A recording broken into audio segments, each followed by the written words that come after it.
बहुत समय पहले की बात है। एक शहर में छोटा सा परिवार रहता था। उस परिवार में रवि, उसकी पत्नी जया और उनका 2 साल का बेटा मोनू रहते थे। आज घर से मेरे बाबूजी का फोन आया था। उनकी तबीयत बहुत खराब है। उन्होंने मुझे तुरंत गांव बुलाया है। अच्छा, ऐसी बात है तो मैं आज ही तुम्हारी गांव की टिकट करवा देता हूँ। ठीक है। जया मोनू को लेकर गांव के लिए निकल पड़ती है।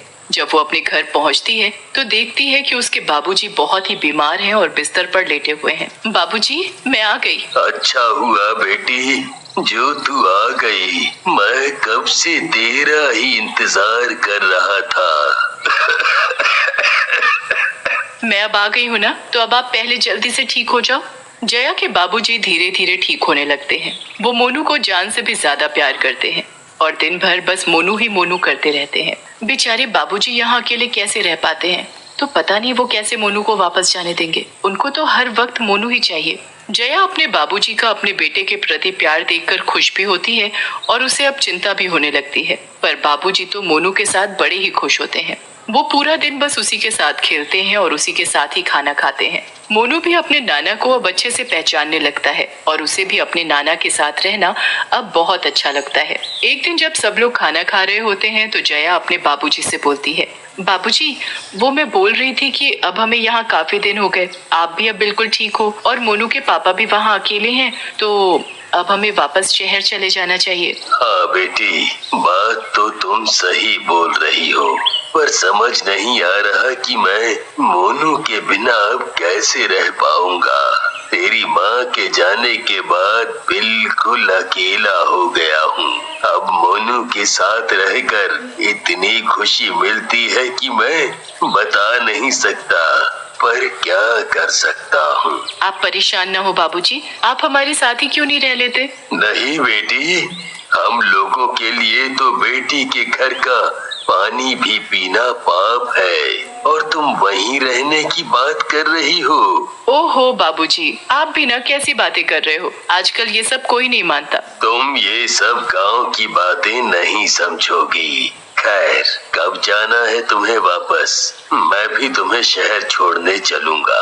अरे, आपको तकलीफ उठाने की कोई जरूरत नहीं है, मैं चली जाऊंगी। मैं तो अपने मोनू के लिए जा रहा हूँ। इस बहाने मैं उसके साथ थोड़ा और वक्त बिता लूंगा। ठीक है बाबूजी। जया, उसका बेटा मोनू और उसके बाबूजी तीनों शहर की बस में बैठ जाते हैं। अरे बेटा मोनू, ये देखो बाहर कितने सुंदर सुंदर पेड़ हैं। मोनू अपने नाना की गोद में बड़ी खुशी से खेल ही रहा होता है कि अचानक बस का एक भयंकर एक्सीडेंट होता है। बस सामने से आ रहे एक ट्रक से बुरी तरह टकरा जाती है। बस अपना संतुलन खो देती है और नीचे नदी में गिर जाती है। बस में फंसे सभी लोग चिल्लाने और बाहर निकलने की कोशिश करने लगते हैं।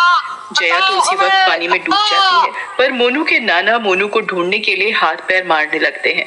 वो जैसे तैसे मोनू का हाथ पकड़ कर रखते हैं और उसे पानी में डूबने नहीं देते। वो खुद पानी में डूबने लगते हैं और धीरे धीरे उनकी सांस बंद होने लगती है। थोड़ी देर में मोनू के नाना मर जाते हैं। मोनू के नाना मरने के बाद भूत बन जाते हैं और मोनू को मरने से बचा लेते हैं। इसके बाद वो इंसान के रूप में खुद को बदलकर मोनू को घर ले जाते हैं। मोनू और उसके नाना को घर वापस आते देख पड़ोस की शीला उनसे पूछती है, अरे बाबूजी, आप वापस कैसे आ गए और जया कहाँ है? वो अभी मोनू कुछ और दिन यहीं मेरे पास रहेगा और रमा भी बस पीछे पीछे आ रही है।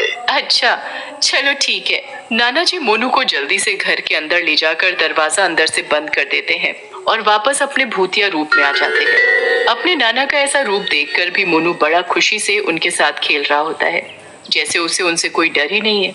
मोनू के नाना उसके भीगे कपड़े बदल देते हैं। थोड़ी देर बाद मोनू को बहुत तेज भूख लगने लगती है और मोनू बड़ी तेज रोना शुरू कर देता है। अरे रे रे रे, मेरे बच्चे, चुप हो जा। मैं अभी तेरे लिए दूध लेकर आता हूँ। भूतिया नाना मोनू के लिए दूध लेकर आते हैं और उसको पिला देते हैं। दूध पीकर मोनू चुप तो हो जाता है, पर अब वो सोने के लिए परेशान होने लगता है। मोनू को तो बस अपनी माँ की गोद में सोने की आदत होती है। अब उसके नाना फिर से परेशान हो जाते हैं। उन्हें समझ नहीं आता कि वो मोनू को कैसे सुलाएं। थोड़ी देर बाद उनको एक तरकीब सूझती है। उसके बाद वो मोनू को उसमें लिटाकर झुलाने लगते हैं। लल्ला लल्ला लोरी, दूध की कटोरी, दूध में बताश सो जा मेरे बच्चे, सो जा। नाना की लोरी सुनकर मोनू सुकून से सो जाता है। उसके नाना भी वहीं बैठ जाते हैं और मोनू और जया के बारे में सोचने लगते हैं। नाना, अब क्या होगा मेरे मोनू का और मेरी बेटी जया? बेचारी मेरी बच्ची जाने कहां नदी में बह गई, जो मुझे आखिरी बार उसकी शक्ल देखनी भी नसीब नहीं हुई। पता नहीं दामाद जी को इस हादसे के बारे में कुछ पता भी है या नहीं, पर अगर उन्हें पता चलेगा तो वो मोनू को यहाँ से ले जाएंगे। फिर मोनू का वहाँ शहर में कौन ध्यान रखेगा? दामाद जी तो ऑफिस चले जाएंगे। नहीं नहीं, मैं मोनू को किसी को नहीं दूंगा। मुझे इसे सबकी नजरों से छुपा कर रखना होगा। हाँ, सबकी नजरों से छुपा कर रखना होगा। मोनू के नाना मोनू को अकेले ही पालने लगते हैं और गांव वालों को इस बात की भनक भी नहीं लगने देते कि वो मर चुके हैं। वो हमेशा अपने घर के दरवाजे को बंद रखते हैं ताकि वहाँ कोई ना आ सके। ऐसे ही धीरे धीरे 2 दिन बीत जाता है। मोनू के नाना मोनू को बिल्कुल एक माँ की तरह पालने लगते हैं। वो रोज सुबह उठकर उसे नहलाते, उसे खाना खिलाते और उसके साथ खेलते। मोनू को भी अब धीरे धीरे अपने नाना के साथ रहने की आदत पड़ जाती है। एक दिन पड़ोस की शीला कुछ काम से वहां आ जाती है और दरवाजा खटखटाने लगती है। मोनू के भूतिया नाना आवाज सुनकर घबरा जाते हैं। उन्हें समझ नहीं आता कि वो अब करे तो क्या करे। वो अपना इंसान रूप लेकर दरवाजा खोल देते हैं। हाँ, बोलो शीला, तुम यहाँ क्यों आई हो? अरे, आप ऐसे क्यों बोल रहे हैं? ऐसे तो आप कभी मुझसे बात नहीं करते। नहीं, तुम अभी जाओ यहाँ से, मैं कुछ काम कर रहा हूँ। अरे, पर ये तो बता दो आपकी जया कहाँ है? आपने तो उस दिन कहा था कि वो अभी आ रही है, पर मैंने तो उसे इतने दिन से एक बार भी नहीं देखा। वो काम कर रही है। अब तुम जाओ यहाँ से, मोनू रो रहा है। शीला को मोनू के नाना का व्यवहार बहुत अजीब लगता है, पर वो चुपचाप वहाँ से चली जाती है। उसे कुछ तो गड़बड़ लगती है, इसलिए वो रात को फिर से वापस आती है और चुपके से खिड़की से झांककर अंदर देखने लगती है। अंदर का नजारा देखकर तो उसके होश ही उड़ जाते हैं। एक भूत मोनू को अपने बच्चे की तरह खिला रहा होता है और मोनू उसे नाना नाना बोल रहा होता है। हे भगवान, मतलब ये नाना तो भूत है, पर ये सब मामला आखिर है क्या? मुझे इसका पता करना होगा। शीला वहाँ से चली जाती है और अपनी 2-4 सहेलियों को ये बात जाकर बताती है। उसमें से एक नीलम नाम की औरत शीला से बोलती है, अरे मेरे पास जया और उसके पति का फोन नंबर है। मैं आज अपने पति के फोन से उन दोनों को फोन करके देखती हूँ। हाँ बहन, एक बार पता करो। नीलम घर जाकर अपने पति से जया को फोन मिलाती है तो फोन बंद आता है। पर उसके बाद जब वो उसके पति रवि को फोन करती है तो रवि उससे पूछता है, आप कौन? मैं जया की सहेली हूँ। वो मैंने ये पूछने के लिए फोन किया था कि जया आखिर है कहाँ और वो अपने बच्चे को यहाँ अकेले छोड़कर कैसे जा सकती है। ये तुम क्या बोल रही हो? जया, मोनू और उसके नाना की तो मौत हो गई है। जब वो घर वापस आ रहे थे तो बस नदी में गिर गई थी। किसी का कुछ पता नहीं चला। मैं तो आज तक उसी दुख में हूँ। अरे पर मोनू तो यही है और वो अपने नाना के घर में है। आप यहाँ जल्दी आ जाओ क्योंकि उस बच्चे को किसी भूत ने पकड़ रखा है जिसे वो बच्चा नाना बोलता है। ये बात सुनकर रवि की तो हालत खराब हो जाती है। वो तुरंत गांव जाता है और घर पहुंचकर दरवाजा खटखटाने लगता है। जब कोई अंदर से दरवाजा नहीं खोलता तो वो गांव के लोगों को इकट्ठा करके दरवाजा तोड़ देता है। अंदर मोनू अपने भूतिया नाना की गोद में खेल रहा होता है। मोनू, मेरा बेटा, मेरा बच्चा, तू जिंदा है।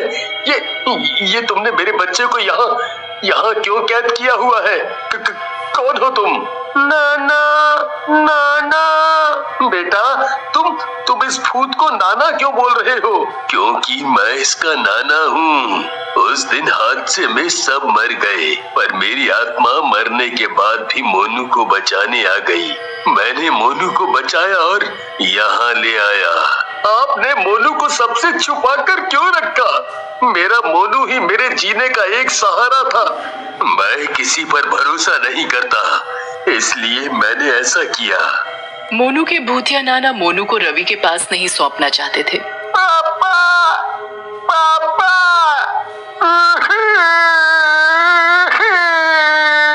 वो अपने नाना की गोद से निकलकर अपने पापा के पास भागता है। रवि जल्दी से मोनू को गोद में उठा लेता है। रवि का मोनू के प्रति प्यार देखकर उसके नाना को समझ आ जाता है कि वो मोनू के साथ गलत कर रहे हैं।